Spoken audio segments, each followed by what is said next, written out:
Hello everyone, how are you today?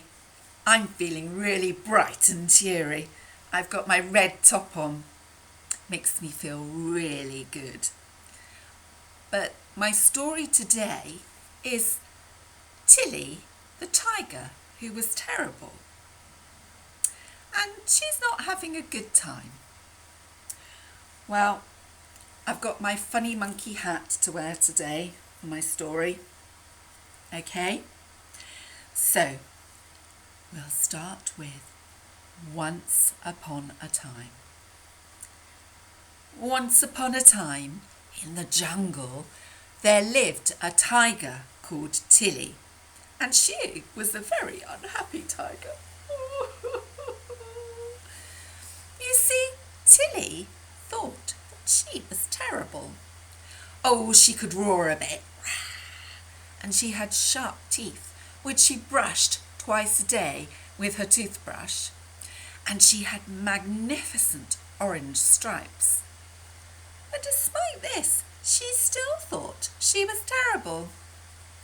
You see, she'd recently started school, and everybody else seemed to be really good at things, and this made Tilly feel terrible.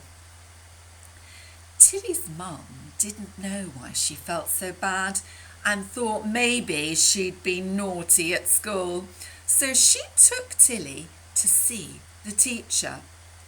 They sat in the classroom and the teacher said that he didn't think that Tilly was terrible at all and couldn't understand why Tilly felt this way. And they both looked at Tilly and asked her to explain. Tilly sat on the chair, swinging her legs and her long orange tail. And then, in a quiet voice, she told her mum and her teacher why she was so terrible. She explained that Ella, the elephant, who she sat next to in history, had the most amazing memory and could reel off lists of things that happened years ago. But Tilly couldn't even remember what she'd had for tea yesterday. And that made Tilly feel terrible.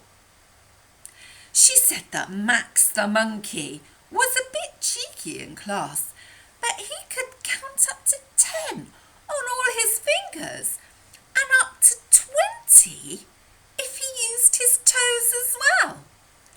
But Tilly couldn't do this because she had paws and not hands. And this made Tilly feel terrible. She noticed that Pandora the parrot had perfect diction and that she could speak perfectly and was already on level 6 phonics. And Tilly was still on phase 1, mostly the r sounds. And this made her feel terrible.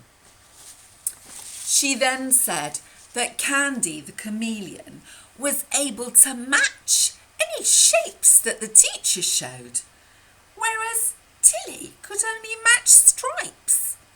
And this made her feel terrible.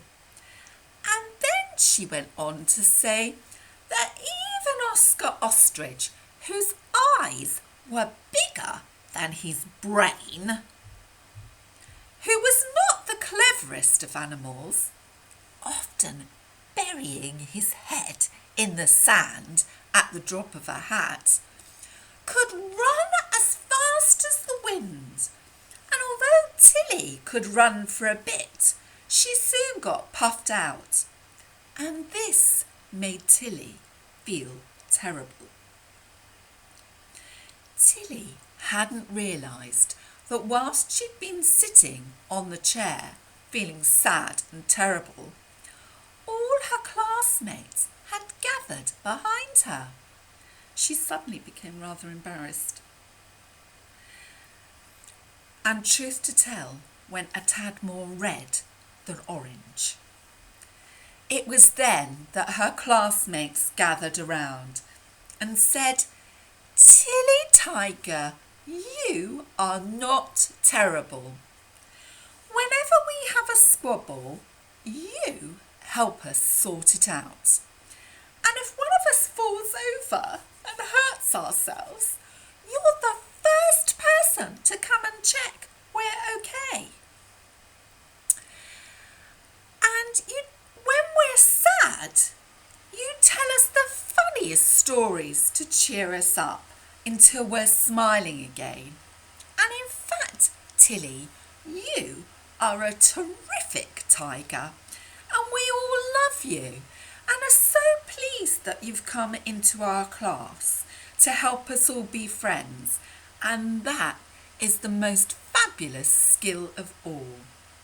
The animals all had a big hug, and from then on, Tilly realised that everyone has their own special skills, and some of these are not being able to count numbers or read books, but helping other people.